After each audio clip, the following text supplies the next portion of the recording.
제2장.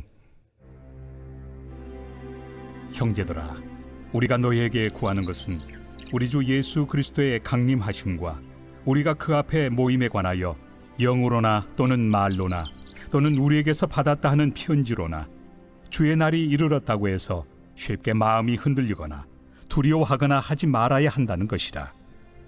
누가 어떻게 하여도 너희가 미혹되지 말라. 먼저 배교하는 일이 있고 저 불법의 사람 곧 멸망의 아들이 나타나기 전에는 그날이 이르지 아니하리니 그는 대적하는 자라. 신이라고 불리는 모든 것과 숭배함을 받는 것에 대항하여 그 위에 자기를 높이고 하나님의 성전에 앉아 자기를 하나님이라고 내세우느니라. 내가 너희와 함께 있을 때 이 일을 너희에게 말한 것을 기억하지 못하느냐? 너희는 지금 그로 하여금 그의 때에 나타나게 하려 하여 막는 것이 있는 것을 아나니 불법의 비밀이 이미 활동하였으나 지금은 그것을 막는 자가 있어 그 중에서 옮겨질 때까지 하리라. 그때 불법한 자가 나타나리니 주 예수께서 그 입의 기운으로 그를 죽이시고 강림하여 나타나심으로 패하시리라. 악한 자의 나타남은 사탄의 활동을 따라 모든 능력과 표적과 거짓 기적과 불의의 모든 속임으로 멸망하는 자들에게 있으리니 이는 그들이 진리의 사랑을 받지 아니하여 구원함을 받지 못함이라. 이러므로 하나님이 미혹의 역사를 그들에게 보내사 거짓 것을 믿게 하심은 진리를 믿지 않고 불의를 좋아하는 모든 자들로 하여금 심판을 받게 하려 하심이라. 주께서 사랑하시는 형제들아, 우리가 항상 너희에 관하여 마땅히 하나님께 감사할 것은 하나님이 처음부터 너희를 택하사 성령에 거룩하게 하심과 진리를 믿음으로 구원을 받게 하심이니 이를 위하여 우리의 복음으로 너희를 부르사 우리 주 예수 그리스도의 영광을 얻게 하려 하심이니라. 그러므로 형제들아, 굳건하게 서서 말로나 우리의 편지로 가르침을 받은 전통을 지키라.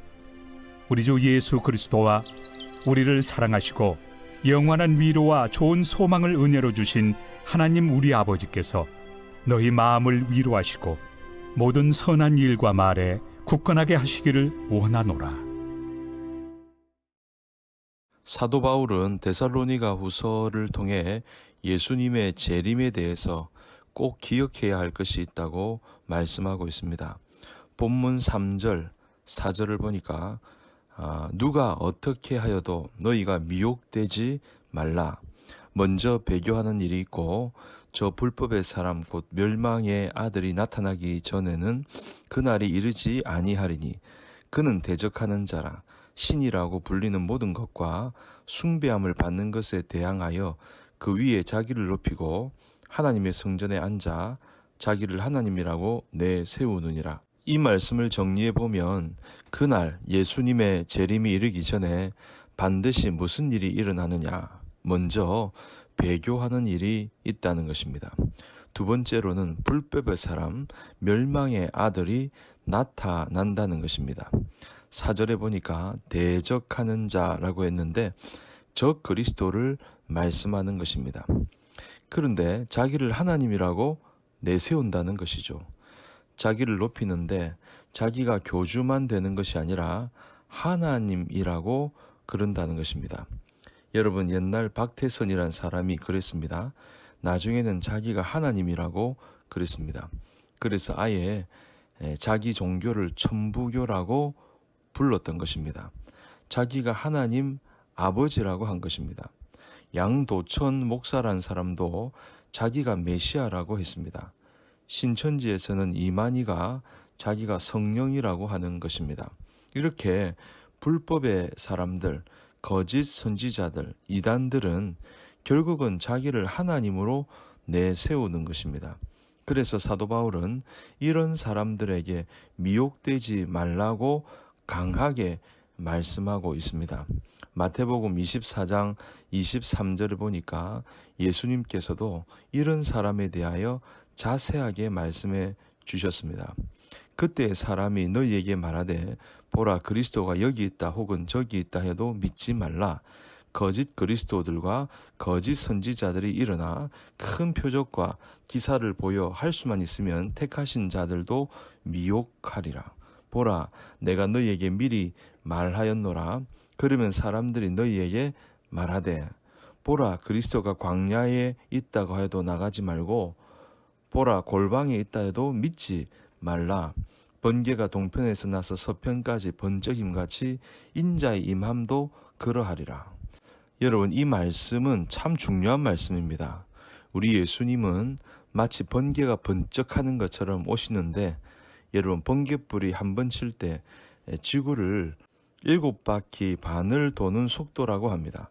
그러니까 예수님이 오실 때는 모든 사람들이 다 눈으로 볼 수 있게 오신다는 것입니다. 그러므로 예수님이 여기 계시다, 어디 계시다, 골방에 계시다, 그런 말은 다 거짓말이니까, 그런 말을 누가 할 때는 그 사람들은 다 이단이니까 절대로 속지 말라는 것입니다. 절대로 미혹되지 말라는 것이죠. 마태복음 24장 29절 31절까지를 보면 예수님이 다시 오실 때의 광경을 설명해 주고 있습니다. 그날 환란 후에 즉시 해가 어두워지며 달이 빛을 내지 아니하며 별들이 하늘에서 떨어지며 하늘의 권능들이 흔들리리라.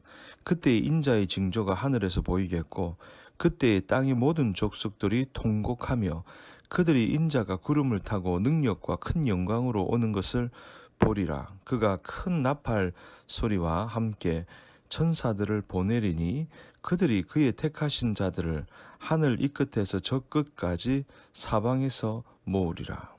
그러니까 여러분, 예수님이 조용히 오시는 거 아닙니다. 예수님이 오시는 날에는 전 세계가 아주 큰 충격을 받게 되는 것입니다. 예수님이 오시면 먼저 주 안에서 죽은 사람들, 믿음으로 산 분들이 부활을 해서 주님과 함께 계시는 것을 볼 수가 있습니다. 그리고 살아있는 성도들은 다시는 죽지 않고 썩지 않는 영광스러운 몸으로 변화가 되어 다 공중에서 주님을 맞이하게 됩니다. 그 모습을 전 세계 사람들이 보면서 통곡을 하고 가슴을 치며 이를 갈면서 그들이 후회를 하고 슬퍼하는 것입니다. 예수님이 오시는 날은 이렇게 굉장한 일이 벌어지는 것입니다. 그러니까 이런 일도 일어나지도 않았는데 예수님이 어디 계시다, 내가 메시아다, 내가 예수다, 그러면 그 사람은 정말 이단인 것이고 정신병자입니다. 그런데 우리가 알아야 될 것은, 중요한 것이 있는데, 미혹하는 자들에게 비상한 미혹의 무기가 있다는 것을 오늘 9절에서 말씀하고 있습니다. 악한 자의 나타남은 사탄의 활동을 따라 모든 능력과 표적과 거짓 기적과 불의의 모든 속임으로 멸망하는 자들에게 있으리니 이는 그들이 진리의 사랑을 받지 아니하여 구원함을 받지 못함이라. 이러므로 하나님이 미혹의 역사를 그들에게 보내사 거짓 것을 믿게 하심은 진리를 믿지 않고 불의를 좋아하는 모든 자들로 하여금 심판을 받게 하려 하심이라. 여기 보니까 사탄도 표적을 일으킨다는 것입니다. 얼마든지 사탄도 표적을 행합니다. 희한한 짓을 합니다. 거짓 기적을 일으킵니다. 그런데 누구에게 있는가 하면 멸망할 사람들에게 있다는 겁니다. 그러니까 악한 자, 불법의 사람이 미혹을 하고 유혹을 하고 타락을 시키는데 아무에게나 하는 것이 아니라 멸망할 사람들에게 그렇게 한다는 것입니다. 그러므로 진리를 믿어 구원을 얻은 성도들은 성령의 도우심으로 미혹을 받지 않게 되는 것입니다. 그러나 항상 조심은 해야 되는 것이죠. 그리고 이단에 대해서 우리가 가져야 될 태도가 있습니다. 디도서 3장에 이런 말을 합니다. 이단에 속한 사람은 한두 번 훈계한 후에 멀리하라. 요한 2서에 보면 집에 들이지도 말고 인사도 하지 말라. 얼마나 철저하게 경계할 것을 말씀하고 있는지 모릅니다. 그러므로 저와 여러분들이 이단들과 같은 거짓 그리스도가 미혹을 하더라도 절대로 흔들리지 말고 두려워하지 말며 이 말씀으로 잘 무장함으로 원수 마귀의 미혹을 이기고 항상 승리하는 저와 여러분 모두가 될 수 있기를 주님 이름으로 간절히 축복합니다.